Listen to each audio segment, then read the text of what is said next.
Hi guys, it's Sweet Tooth. Today I'm going to show you what the electric Makita chainsaw could do by cutting through this door. So we're going to have a quick look. Right, the 18-inch model. This is the model UC3541A. It's 1800 watt. It's got a, let's say, a good stop there. So let's have a go.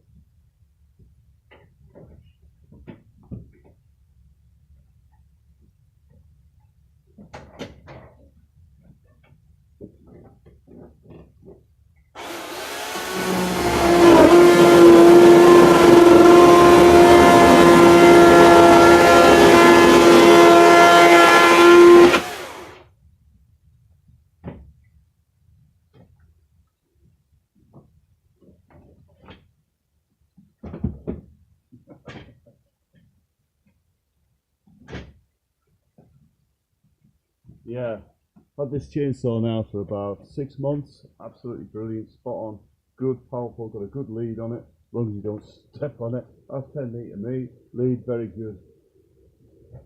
Thanks for watching guys.